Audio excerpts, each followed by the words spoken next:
llamo Gladys Nieto y he estudiado sobre temas de la diáspora china, la inmigración china en España. Inicié aproximadamente el año 94 y bueno, pues durante bastante tiempo estuve haciendo mi tesis doctoral, que era sobre el movimiento asociativo chino. Terminé mi tesis doctoral en el año 2001 y luego he continuado haciendo trabajos de investigación también relacionados con la inmigración china. Actualmente soy profesora de la Universidad Autónoma de Madrid en el grado de Estudios de Asia y África y también soy directora del Instituto Confucio de Madrid. La gente con la cual yo trabajé eran jóvenes que estaban en un instituto de escuela secundaria y son jóvenes que algunos de ellos hablan mejor, otros peor español. Y muchos de estos jóvenes, la experiencia que tenían era vinculada, por ejemplo, a tener responsabilidades desde muy pequeños, porque sus padres trabajaban en jornadas bastante largas de trabajo. La mayoría de ellos, bueno, pues algunos podrían ser dueños de tiendas, pero otros trabajaban en relación de dependencia. Y eso suponía que, por ejemplo, las chicas especialmente tenían que hacerse cargo de sus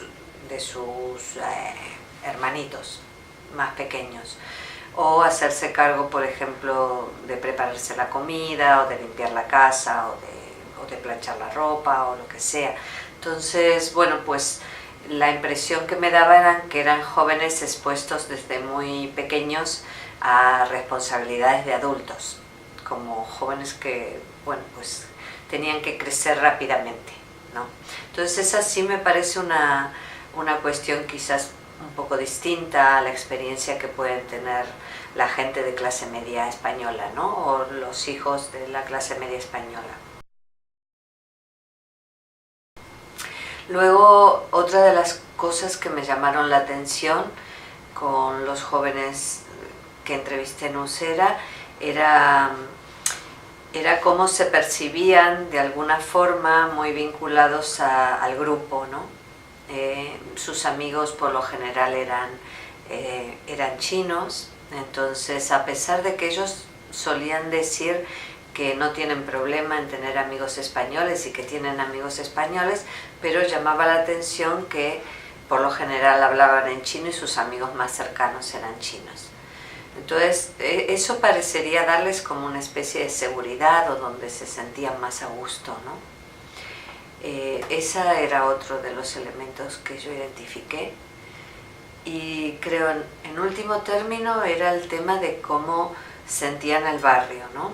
Sentían que en el barrio en ocasiones había un racismo latente, que la gente, bueno, pues los estaba señalando todo el tiempo acerca de ser chinos, aunque ellos no se sintieran chinos, digamos, pero que les señalaban todo el tiempo las diferencias fenotípicas, es decir, digamos, como son por fuera. Había chicos, digamos, que se sentían españoles o se sentían más españoles y había chicos que no se sentían mucho más chinos, o al menos miraban así con una nostalgia bastante importante lo que había sido su infancia en China. Porque, bueno, entre estos chicos esa es otra distinción, había gente que había crecido en España. Sin embargo, había otros que habían vivido una parte de su tiempo en China, algunos hasta los 10 años o así. Entonces tenían mucha nostalgia de su tierra natal, como si fuera, bueno, pues un sitio añorado, ¿no? Un sitio que les daba libertad, que podían jugar en la calle, no sé, se veía como cosas que no podían hacer aquí, ¿no? Me acuerdo una chica decía que por ejemplo aquí sus parientes viven en distintos lugares de Madrid o de otras ciudades y que eso les impedía comunicarse. Entonces, como si la propia familia aquí se hubiera desmembrado, y que no era lo mismo como en China, porque en China, qué sé yo, en su pueblo estaban sus tíos, estaban sus primos. En ocasiones lo que los chicos a mí me contaban tenía que ver con la población local, con españoles mayores, ¿no? Que en ocasiones se metían con ellos. Entonces, como les decían cosas del estilo, bueno, pues esto, el barrio está lleno de chinos, venís aquí, digamos, y cogéis como todas las tiendas, ¿no? Como cuestiones de amenaza o de una oleada, ¿no? Que se les venía de gente.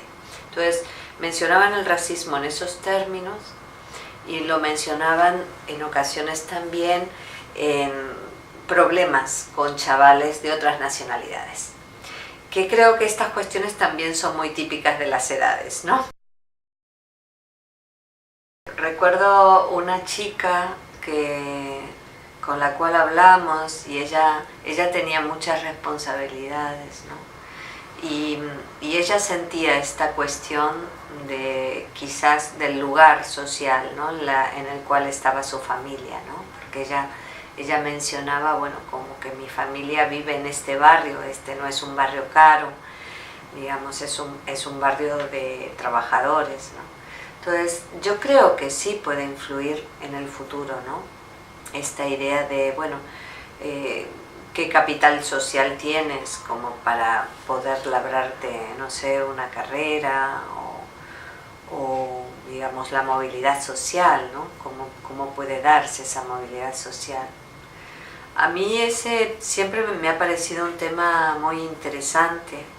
Rosa Paricio también lo trabajó en la investigación que tenía, que era sobre por qué razón la movilidad social aquí en España para vosotros, para los hijos de inmigrantes chinos, no parece algo fácil, y en donde finalmente cuando son mayores muchos jóvenes deciden seguir trabajando en el nicho étnico de sus padres, ¿no? En el sentido de, bueno, pues no sé, no habría un interés como podría ser en Estados Unidos, ¿no? De decir, bueno, pues vamos a ser profesionales, ¿no? Nuestros padres hicieron el esfuerzo de estar aquí en unas condiciones muy duras trabajando, pero nosotros tenemos la posibilidad, no sé, de estudiar y digamos, de alcanzar otro tipo de movilidad social. Yo no sé muy bien si eso se debe a las condiciones que tiene este país para poder dar esa facilidad, o también se debe, bueno, creo que ambas cuestiones están en juego, ¿no? También se debe a esta cuestión de, bueno, yo gano más dinero en la tienda de mis padres o en la continuidad de la tienda de mis padres, y entonces no me interesaría ir a ganar 1000 euros, qué sé yo, siendo profesional, ¿no? Yo creo que sí. Algunos mencionaban conflictos culturales. Mencionaban, por ejemplo, algo muy interesante, porque bueno, es la época también, la elección de pareja. Mencionaban, digamos, una influencia bastante importante de los padres por buscarles parejas chinas. O esta cuestión de que los padres insistían en que no tuvieran novios españoles, ¿no? Creo que hay una percepción social sobre China como amenazante, digamos, con esta cuestión del imperio que se viene, ¿no? Y bueno, probablemente sea esta cuestión de los dos imperios que se enfrentan, ¿no? Como el ideario del imperio español, digamos, que hay aquí frente a esta cuestión del imperio chino, ¿no? Entonces, yo creo que en líneas generales es esa, esa es la imagen que se tiene en España, ¿no? Hay mucho prejuicio, hay mucho desconocimiento todavía acerca de lo que es China, ¿no? Entonces, bueno, creo que aún todavía queda mucho camino por hacer. cómo la gente ve a la segunda generación creo que también sigue siendo estereotipado. Porque, bueno, incluso las imágenes que hay, no sé, las imágenes que tenemos en medios de comunicación y demás acerca de la segunda generación de inmigrantes chinos, los sigue presentando como empresarios o como gente que tiene un capital cultural muy amplio en el sentido de que domina el chino, domina el español, ¿no? Pero incluso esa imagen tampoco es real, ¿no? Puede ser parte quizás de alguna gente, ¿no? Pero no es parte de la realidad de muchos de los jóvenes de segunda generación que viven aquí, ¿no? Muchos tienen mucha dificultad, por ejemplo, para traducir cuando sus padres los usan, entre comillas, para que vayan a los servicios sociales o a la sanidad pública, ¿no? Para que hablen, en la medida en que sus papás no pueden hablar español, bueno, pues van los chicos a traducir. Y ellos tienen a veces muchas dificultades en esa traducción, ¿no? Se notan ahí como, no efectivamente que tienen un capital cultural con el cual se manejan muy fácilmente, ¿no? En los dos ámbitos.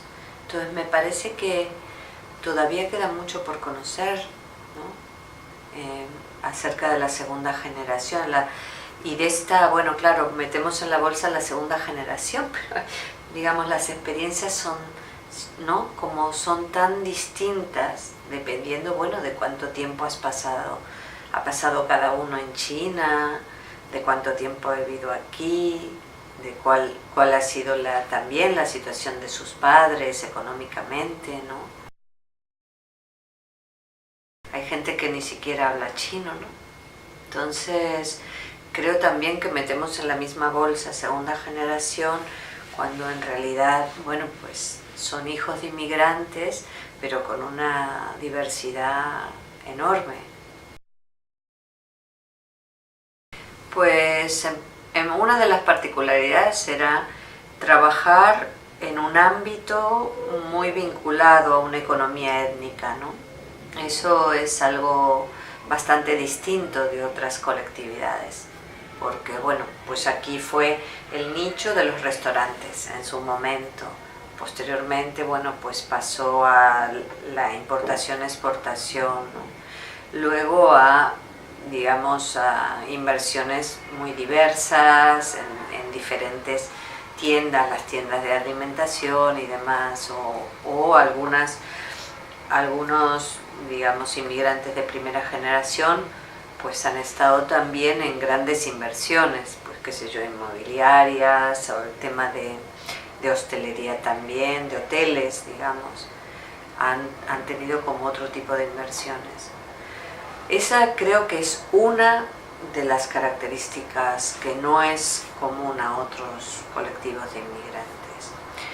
Y eso creo que plantea además una cuestión muy particular que ha tenido que ver con trabajar y vivir, digamos, dentro de un nicho étnico.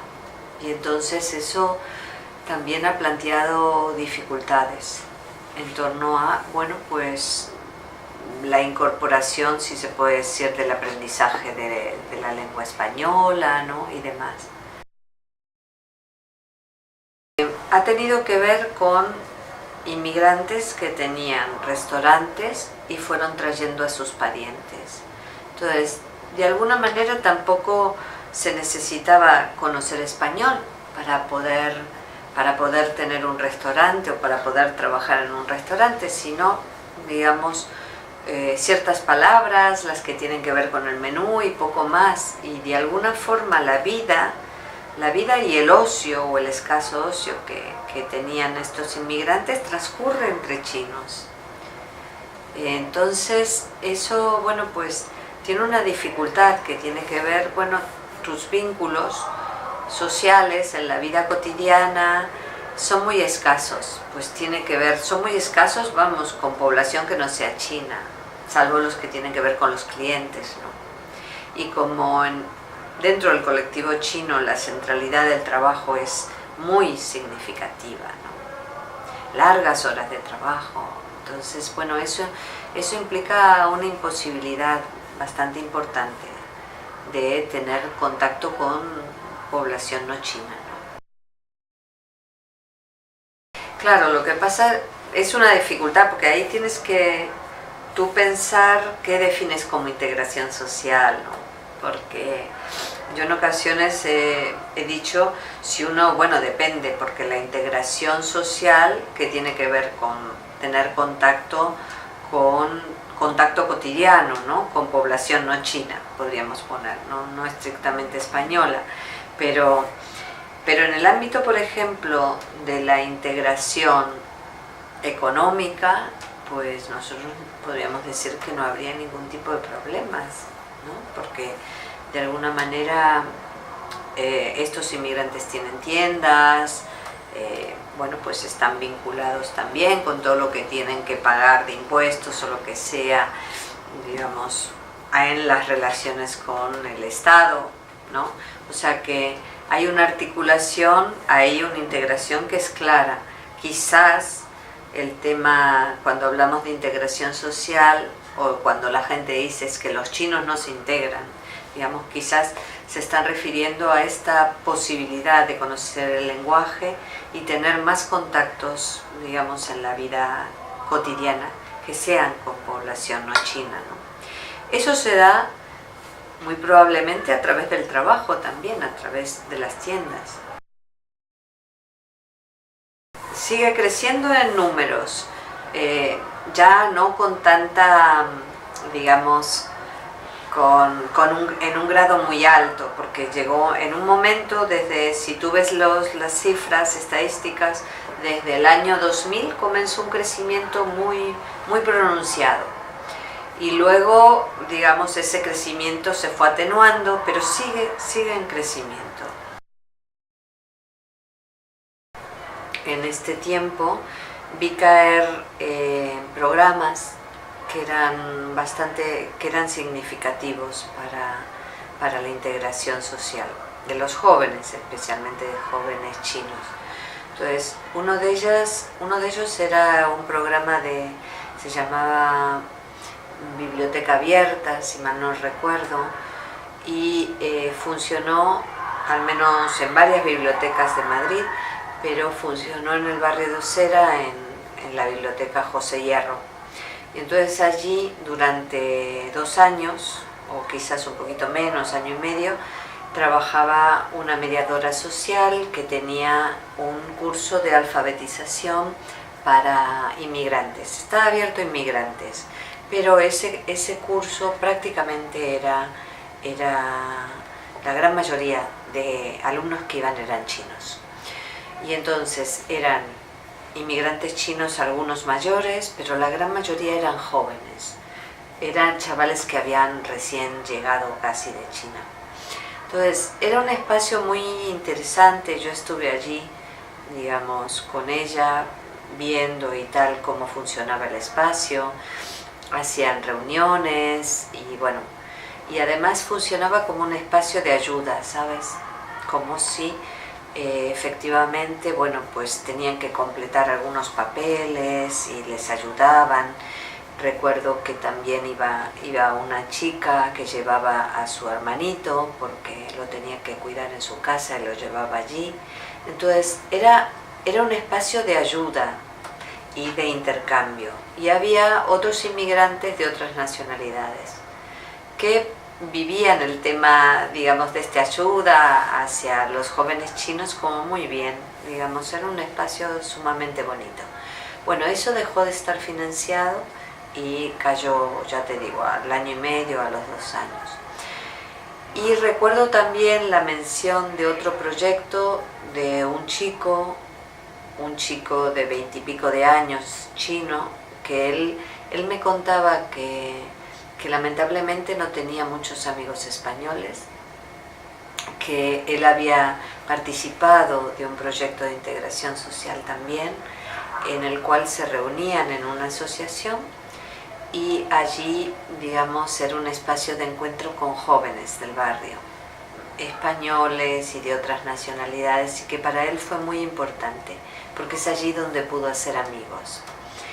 Entonces, él me decía, dice, no sé dónde encontrar espacios de comunicación con otros jóvenes. Y a mí eso me resultó muy bonito como imagen, muy bonito y muy penoso también, porque pensé, digo, bueno, estos espacios que habían dado las asociaciones o el ayuntamiento, de repente se quiebran. Y son espacios valiosos, porque son espacios que permiten la comunicación, el entendimiento, el compartir algo con otros. Y que no parecen espacios fáciles de encontrar, ¿no? Porque no se dan, qué sé yo, no se da en una plaza, porque, bueno, por lo general los jóvenes chinos no hacen botellón, por ejemplo, en donde podrían encontrarse con otros.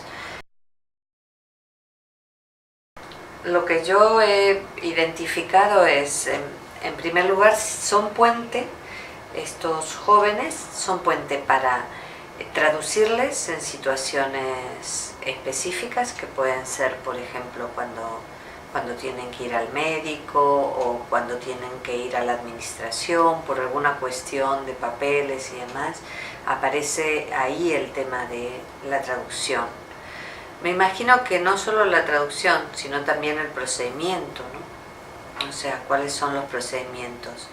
Y en ese sentido, sí es un papel importante para los jóvenes, porque de alguna manera, si tú lo piensas así, los jóvenes son como algo así hacia sus padres, como decodificadores, ¿no? De lo que está pasando, de cómo es la administración afuera, o la organización, afuera me refiero, fuera del ámbito familiar, hacia los padres. Y en ese sentido son un nexo interesante.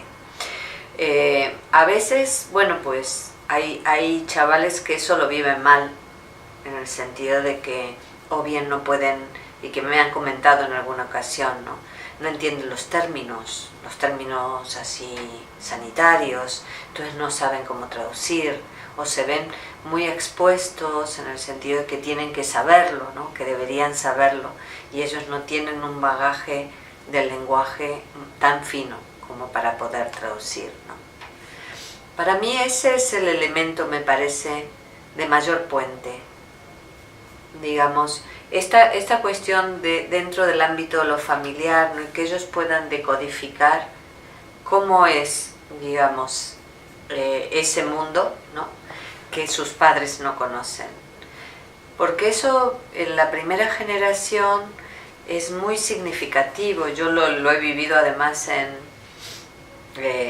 digamos, en mi propia experiencia. Yo recuerdo haberme encontrado con gente que ni conocía. Recuerdo que una tienda a la cual iba a comprar cosas, y la mujer desesperada, me acuerdo que un día me mostraba una carta que le había llegado del ayuntamiento. No sabían ni cómo responder, no sabían qué era, no sabían los procedimientos, ¿no? Entonces me llamaba mucho la atención esta gran necesidad de conocer el afuera, ¿no? Y de tener un intermediario, que en este caso esa función la hacen los jóvenes con sus familias, ¿no? No sé si la idea sería sacarle ventaja, ¿no? Porque, bueno, se puede ver siempre en términos como muy de coste-beneficio, ¿entiendes? Pero yo creo que sí, juegan en estos dos ámbitos, y ahí hay mucha estrategia muy interesante, porque con esos ámbitos quien juega con el desconocimiento de los idiomas de otros, entonces ahí tiene muchas ventajas. Y esto lo he visto, digamos, incluso en mi trabajo de campo, de que están hablando de cosas en chino para que no se entere el otro, y eso es una estrategia muy interesante. Entonces yo creo que ahí ya hay, digamos, un juego de estar entre dos mundos que sirve mucho, me parece, para los jóvenes. Y eso es un potencial. Por otra parte, bueno, sí me parece interesante que hay un grupo de gente que está trabajando por esto, o al menos estáis organizados, ¿no? Este grupo de chiñoles y demás, que, bueno, que comienza a trabajar en estos temas también para devolver, ¿no? ¿Cómo ves este fenómeno? Bueno, me parece interesante, como lo veo, digamos, lo veo interesante. Creo que está orientándose además hacia un terreno muy artístico, digamos, por lo que veo, por los diferentes ámbitos.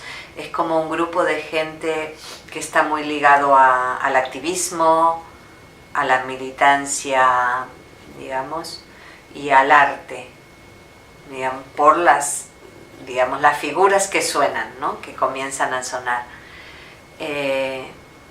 No sé, me parece interesante porque es un canal, digo, bueno, parecería que la movilidad social de esa que hablábamos, de los jóvenes, parece encaminarse para ahí, hacia este espacio que se les permite en el ámbito artístico, lo cual no está mal, al menos es un espacio, ¿no? Así que bueno, pues nada, por ese lado bien, me parece muy bien.